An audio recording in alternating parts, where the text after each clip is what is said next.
pertenecemos al pueblo ranquel, ¿no es cierto? Sí.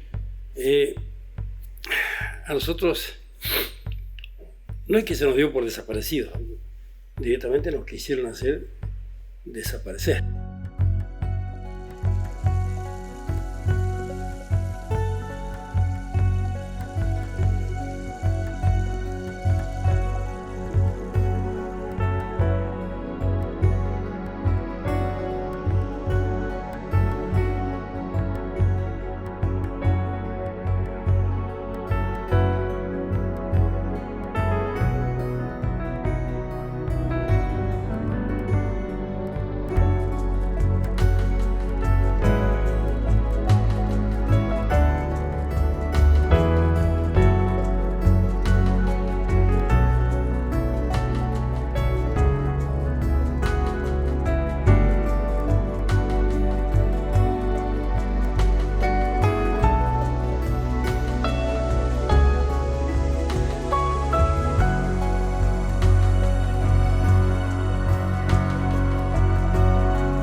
El 28 de mayo de 1932 nace en Chacras de Butaló una persona que cambiaría la historia contemporánea del pueblo ranquel.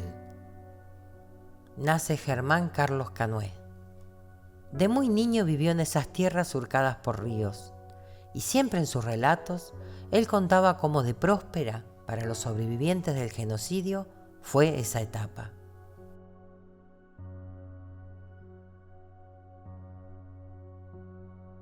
A los 14 años muere mi abuelo, Roberto Canoé, y papá, el mayor de los hermanos, debe irse de La Pampa en busca del sustento propio y para ayudar a su familia. Va a parar a Buenos Aires y termina ingresando en la Escuela de Mecánica de la Armada Naval, donde se anota para el curso de mecánico y electricista naval. Desde allí supo absorber todo conocimiento que se le cruzaba. Era una persona autodidacta en muchísimos oficios. Terminó su secundario de grande, cuando ya nosotros, sus 3 hijos, habíamos nacido. Él siempre nos dijo que éramos indios, nunca lo ocultó. A pesar del momento que se vivía, de la vergüenza que nos inculcaban en la escuela, él siempre se sintió orgulloso de ser ranquel. Quizás ya visoraba el mandato ancestral que lo llevaría años más tarde a erigirse como conductor de su pueblo. Yo a Germán lo conocí en el 2002. Nos planteamos un montón de cosas, hablábamos un montón de cosas. Teníamos muchas diferencias y teníamos muchas coincidencias. Para mí fue un maestro y que bueno, que hasta el día de hoy, sin estar, nos sigue enseñando. Porque cuando nosotros tenemos algún reclamo y tenemos que nombrar reclamos históricos, hacemos referencia a frases que nos dejó grabadas, ¿no? Germán. Así que para mí fue un maestro y sigue siendo un maestro. Y creo que uno de los más importantes líderes del pueblo ranquel. No hubiera resurgido el pueblo ranquel sin Germán Canoé, o no hubiera resurgido en ese tiempo. Bueno, cuando comenzamos nuestro retorno, nos propusimos varios objetivos. Organizar comunidades, fundar comunidades. Así fue como creamos Tuay, en Tuay, Gregorio de Yancamil, en Vitorica, Puner, aquí, en Mitre.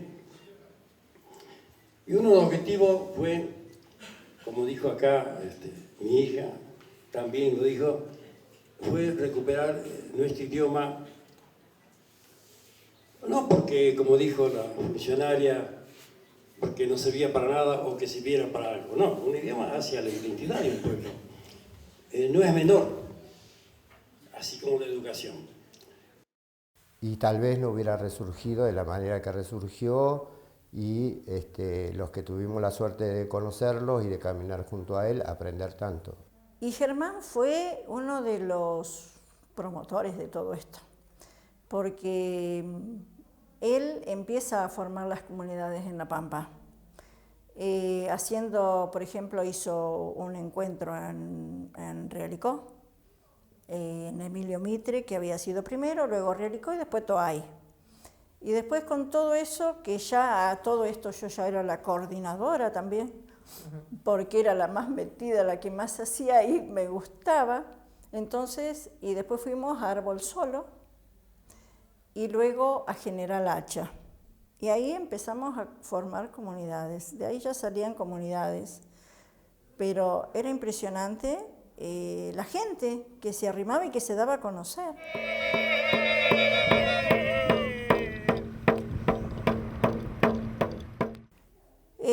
Así que bueno, cada vez estaba más seguro de lo que donde yo estaba bien. Y bueno, yo te digo que Germán me ayudó muchísimo también a acelerar eso de mi familia y de dónde venía. Entonces, por eso digo,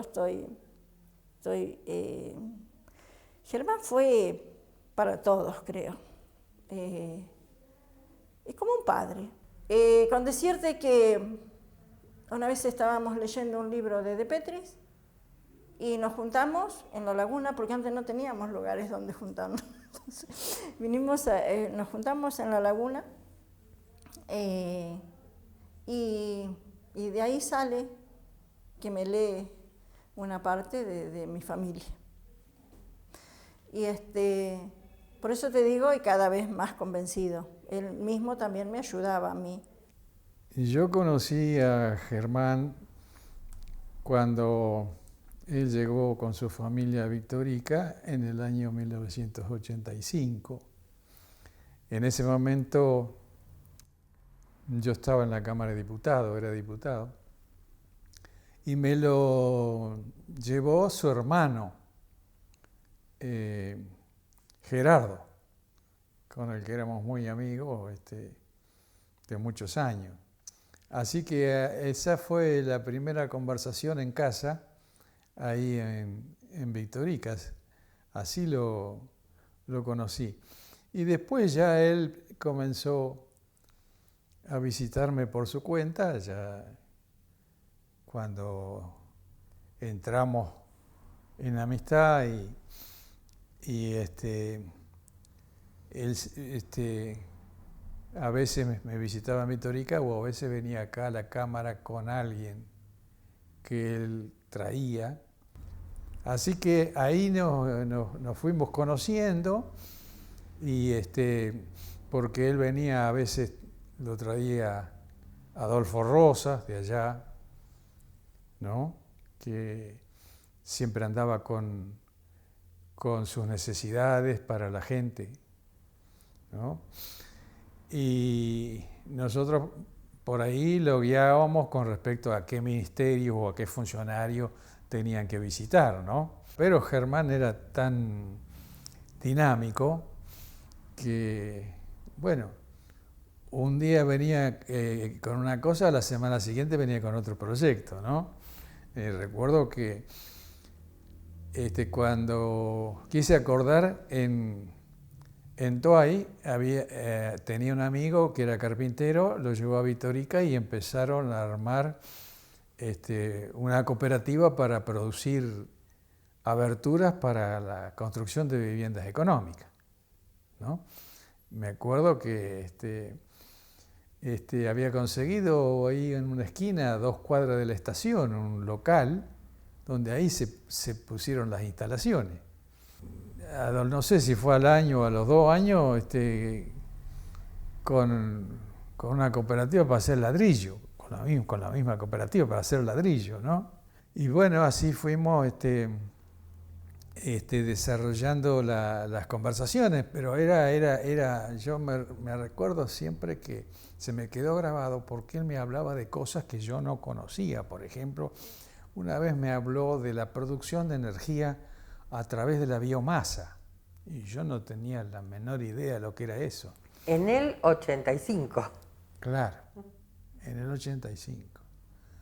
Entonces yo le digo, ¿cómo es esto? Y dice, es muy fácil, dice, se hace con la basura. Ay, yo eso lo recuerdo porque era una cosa un tema que él se ve que ya lo conocía, ¿no? ¿Cómo se puede producir una energía alternativa sin recurrir al petróleo, sin recurrir al carbón? Germán era muy claro para hablar. No era una persona que la hacía difícil, digamos. Y él hablaba y explicaba y a veces y le ponía la voz, digamos, a la gente que traía, que él había llevado, que por ahí tenía temor o no sabía cómo expresarse, ¿no? Que Germán hacía de ese puente, ¿no? Ese puente de explicar, ¿no? Es decir, qué se necesitaba para Emilio Mitre, qué se necesitaba para la gente, ¿no? Para el tema de la vivienda, que siempre la vivienda había sido, ¿no es cierto?, una necesidad continua, ¿no?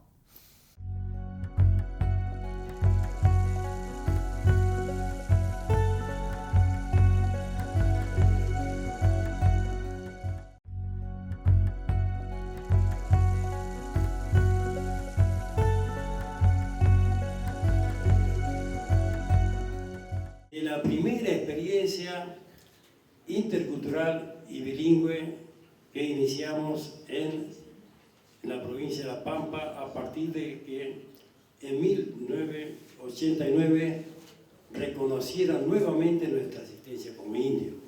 Oficialmente, el gobierno de La Pampa reconoció la entidad, la organización aborigen Mariano Rosa.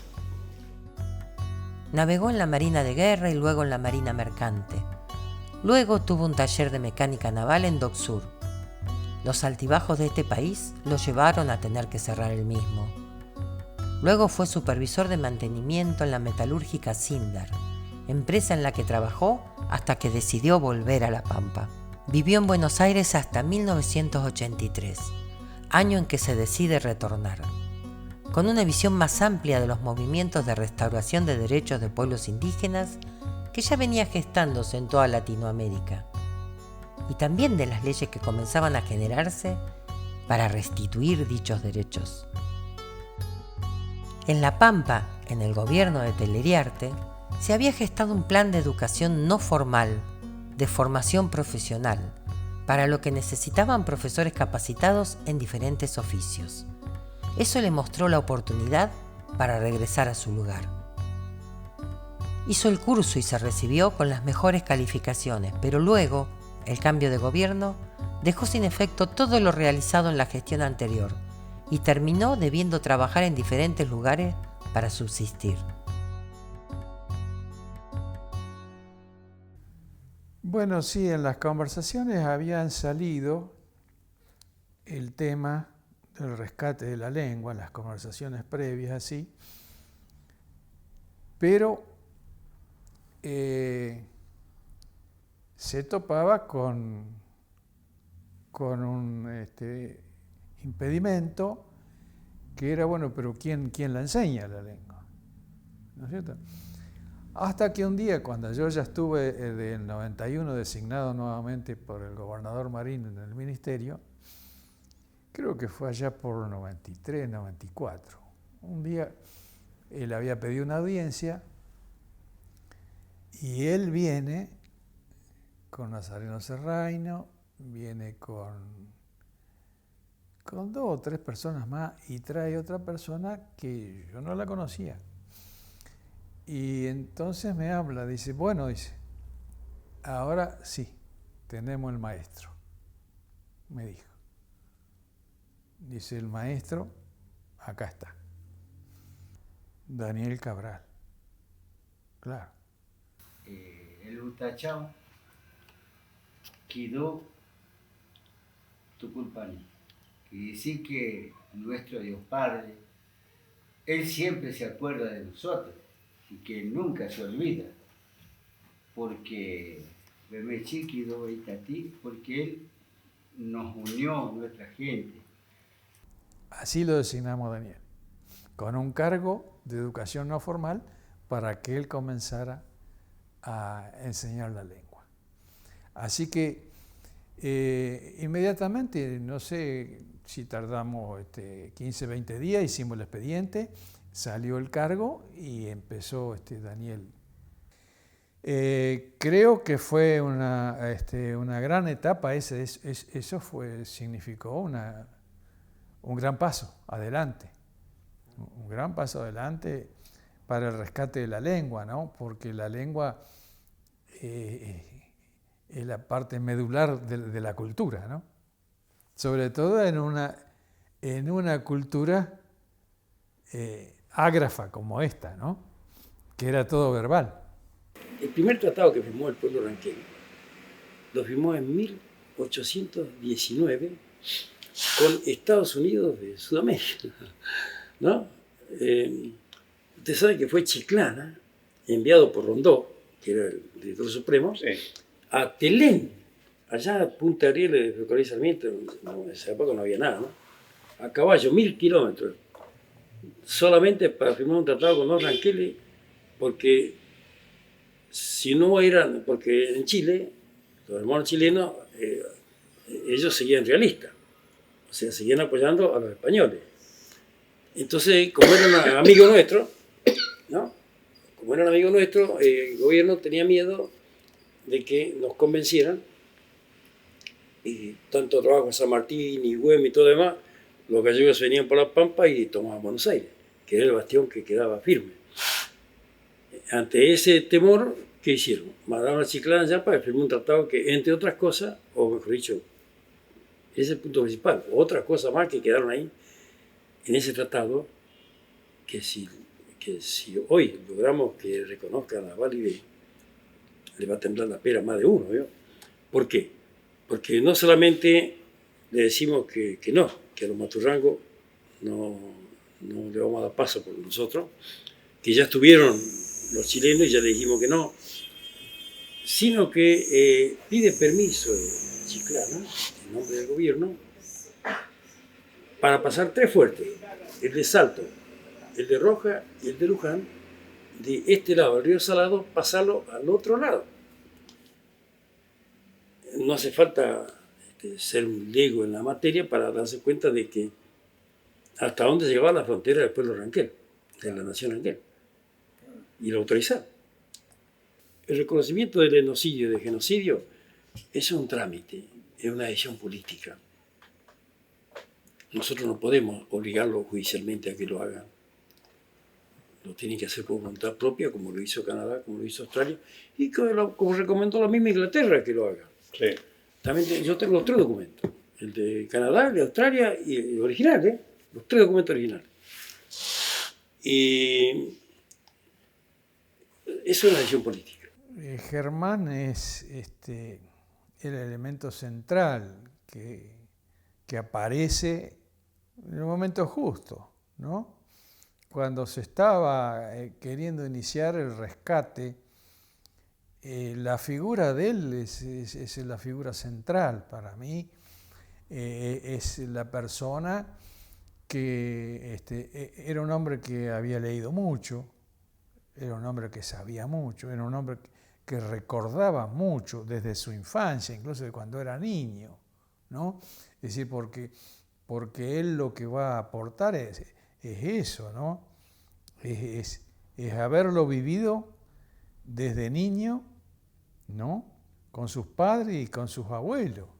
Esa es la diferencia entre el que vive ahí en el lugar, el que ha vivido y que no se la han contado. Es decir, una cosa es haber nacido ahí, haberse criado y haber luchado junto a sus padres, sus hermanos, sus abuelos, ¿no? Para vivir y para sobrevivir, porque se cortó el atuel, ¿no? Y cuando se corta el atuel viene el éxodo, ¿no? Y bueno, y es el éxodo inexorable, porque se termina el agua y se termina la vida. Cuando 2 años más tarde le ofrecen en Victorica la oportunidad de dar clases de formación profesional, no lo duda y marcha hacia el oeste, desde donde emprendería toda una cruzada para rescatar al pueblo ranquel del olvido.